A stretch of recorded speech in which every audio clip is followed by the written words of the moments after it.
In a collinear collision, a particle with initial speed v naught strikes a stationary particle of same mass. If the final total kinetic energy is 50% greater than the original kinetic energy, then the magnitude of relative velocity between the two particles after the collision is. In a collinear collision, a particle with initial velocity v naught, एक particle है, उसकी initial velocity क्या यहाँ पे v naught है, strikes stationary part of same mass, इसका mass भी m मान लो और इसका मास भी m मान लो, ये v naught से गया और ये रेस्ट में रखा हुआ था, इसे टकरा गया भाई. If the final total kinetic energy is 50% greater, ज़्यादा कैसे हो सकती है यार ओरिजिनल काइनेटिक एनर्जी,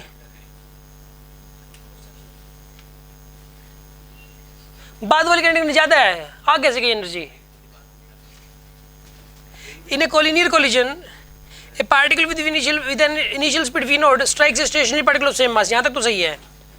ये तो फाइनल टोटल किसी एक की भी नहीं, टोटल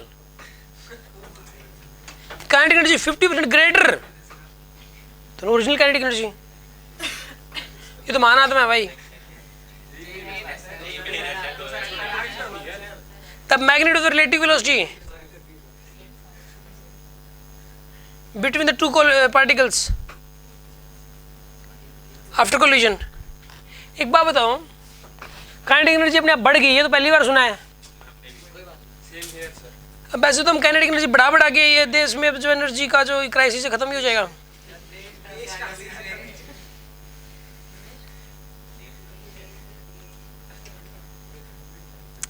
ऐसा करते हैं, अज्यूम कर लेते हैं, ठीक है ना, आगे कहीं से पैदा होगी एनर्जी, ठीक है ना. थ्योरेटिकल है क्वेश्चन, प्रैक्टिकल तो हो नहीं सकता. मान लो यार, देखो पता क्या हुआ इसमें, मोमेंटम कंजर्वेशन नहीं होगा ना इसमें फिर. अच्छा अब एक बात बताओ, पहले वाली काइनेटिक एनर्जी कितनी थी, half m v naught square. Collision कौन सा है, कहाँ लिख रखा है परफेक्टली, वो भी नहीं दे रखा इसने. कोलिनियर है मतलब एक लाइन के लूँगा, हेड ऑन कोलिजन है. तो काम करो आप, इसकी देखो कोलिजन के बाद इसकी वेलोसिटी होगी v1 और इसकी वेलोसिटी क्या होगी मान लो v2, तो काइनेटिक एनर्जी कितनी हो जाएगी, हाफ एम v1 का स्क्वायर प्लस में हाफ एम v2 का स्क्वायर ना. अभी जो बाद वाली एनर्जी है भाई 50% ज़्यादा है, तो इसका 50% ज़्यादा का मतलब ये हुआ कि इसका 3/2 टाइम्स कर दो, इसके बराबर हो जाएगा. यानी कि 3/2 times of half m v naught square is equals to half m v1 square plus में हाफ एम v2 का स्क्वायर. रिलेटिव वेलोसिटी पूछी इसने, v2 माइनस v1 की वैल्यू या v1 माइनस v2 की वैल्यू पूछी, क्या हो जाएगी. सुना आप, v1 माइनस v2 या v2 माइनस v1 की वैल्यू कैसे निकालें इसमें. ऐसा करो, m से m गया, 2 से 2 गया, ठीक है ना. 3/2 v naught square is equals to v1 square plus में v2 स्क्वायर. मैं ना इसको ना v1 माइनस v2 की फॉर्म में कन्वर्ट करना चाह रहा हूँ कैसे ना कैसे करके. तो आपके पास मैथमेटिक्स आप अच्छे से बता सकते हो. देखो v1 प्लस v2 का, v1 माइनस v2 का, हाँ minus 4v1 v2 is equal to 3/2 v naught square, ठीक है ना. अब v1 v2 का प्रोडक्ट बताइए क्या होगा.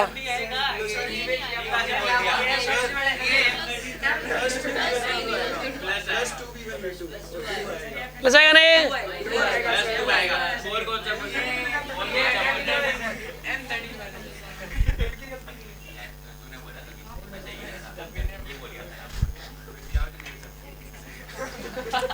अरे कोई बात नहीं, कोई बात नहीं,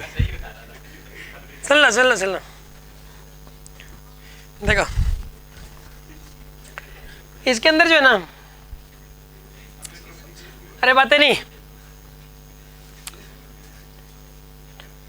इसको जो है ना यहाँ से v1 v2 को उड़ाना है.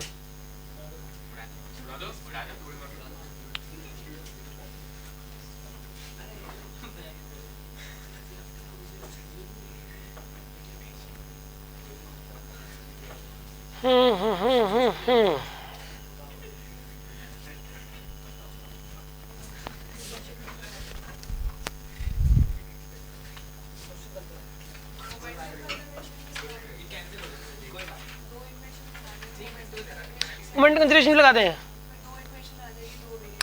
यार, बाद वाली एनर्जी बढ़ जा रही है, ऐसा हो गया. बाद वाली एनर्जी बढ़ा रहे हो नहीं, एक्शनल फोर्स लग रहा है, एक्शनल फोर्स लग रहा है, मोमेंटम कंजर्वेशन लगा सकते हैं। मोमेंटम कंजर्वेशन तो लगाना इसमें यार मतलब बिल्कुल ही खिलाफ है ना, मतलब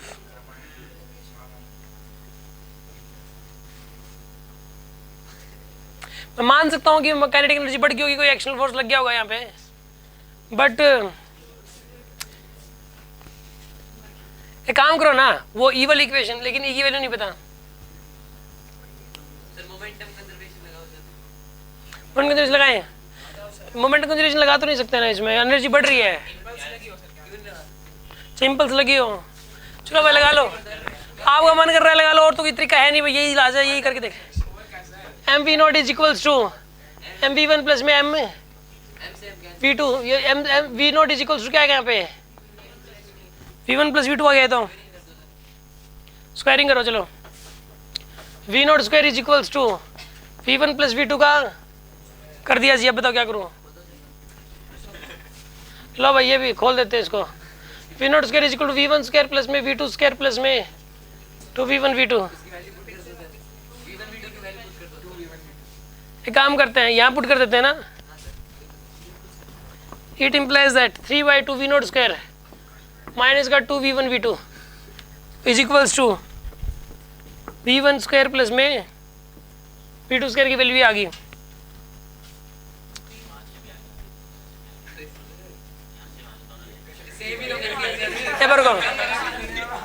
नहीं सुनो, एक तो यहाँ से निकाल लो v one square plus v two square की वैल्यू है, तो यहाँ से निकाल लो v naught square minus 2 v one v two, ठीक है।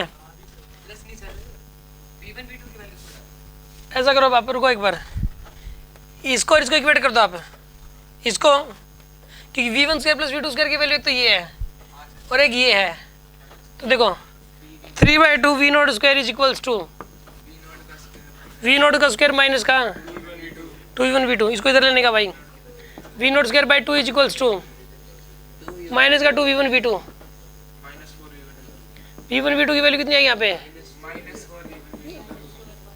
माइनस का वी नॉट स्क्वायर बाई 4 आ जाएगी। अब काम करो,